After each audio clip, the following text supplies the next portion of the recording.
الصلاة والسلام عليك يا نبي الله صلى الله تعالى عليه وسلم۔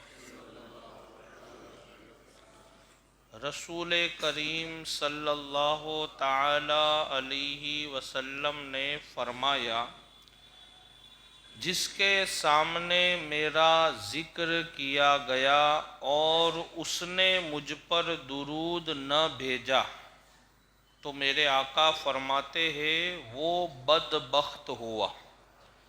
یعنی اب آپ اندازہ لگائے کہ جس کو میرے آقا بدبخت کہہ رہے ہیں، بد نصیب جس کو کہا جاتا ہے، جس کا نصیبہ برا ہو اس کو بولتے ہیں بدبخت۔ اب سرکار فرما رہے کہ جس کے سامنے میرا ذکر ہو اور پھر بھی اگر وہ مجھ پر درود پاک نہیں پڑھتا تو آقا فرماتے ہیں وہ بدبخت ہے۔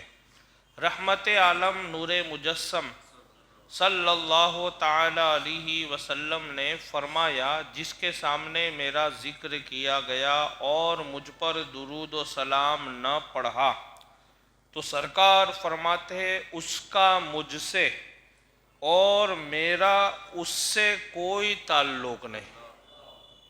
اب آپ اندازہ لگاؤ، جب سرکار فرما رہے درود پاک نہیں پڑھنے والے کے لیے کہ اس کا مجھ سے اور میرا اس سے کوئی تعلق نہیں، تو آپ اندازہ لگاؤ درود شریف کتنی اہمیت والی چیز ہے کہ جس سے سرکار اتنی ناراضگی ظاہر کر رہے کہ جو درود شریف نہیں پڑھے گا اس سے میرا کوئی تعلق نہیں اور اس کا مجھ سے بھی کوئی تعلق نہیں۔ پھر حضور صلی اللہ علیہ وسلم نے فرمایا، اے اللہ جو میرے ساتھ ہوا تو اس کے ساتھ ہو۔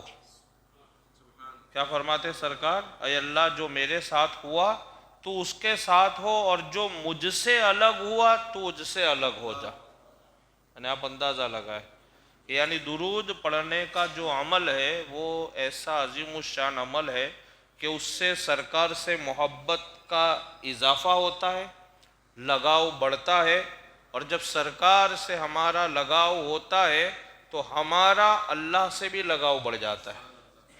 میرے پیارے آقا صلی اللہ علیہ وسلم کے پیارے دیوانوں، ذکر آقا سن کر اگر کوئی درود نہیں پڑھتا تو حضور کو کتنی تکلیف پہنچتی ہے، آپ اندازہ لگائیں۔ اس کا اندازہ حدیث شریف سے آپ لگائے کہ تاجدار کائنات صلی اللہ تعالی علیہ وسلم کے حضور اس غافل شخص کے متعلق ناراضگی کا اظہار اس طرح فرماتے ہیں کہ میرا اس سے کوئی تعلق نہیں۔ یعنی سرکار ناراضگی کا اظہار فرما رہے کہ اگر کوئی میرا نام سنے اور مجھ پر درود و سلام نہیں پڑھتا تو سرکار ناراضگی کا اظہار کرتے ہوئے فرماتے میرا اس سے کوئی تعلق نہیں۔ اور اے اللہ جو مجھ سے منقطع ہوا تو اس سے منقطع ہو جا، یعنی الگ ہو جا، دوری اختیار۔ اللہ اکبر، حضور کی دعا اللہ تعالیٰ رد نہیں فرماتا، لہٰذا اگر ہم چاہتے ہیں کہ ہمارے پیارے آقا صلی اللہ تعالیٰ علیہ وسلم سے ہمارے تعلقات منقطع نہ ہو تو ضرور بھی ضرور ذکر آقا سن کر درود شریف پڑھ لیا کرے۔ جب بھی سرکار کا نام پاک سنے فوراً درود پاک پڑھ لیا کرے، اور ویسے بھی درود پاک پڑھنے کا ہمیں معمول بنا لینا چاہیے، کیونکہ درود پاک ایک ایسا عمل ہے کہ جس میں اللہ تعالیٰ نے ہر پریشانی کا حل رکھا ہے، ہر مرض کی دوا ہے، صلی علی محمد، تعویذ ہر بلا ہے، صلی علی محمد۔ ان اللہ و ملائکہ چینل فیضان پنجتن کو سبسکرائب کریں، لائک کریں، بیل آئیکن بٹن کو دبائیں۔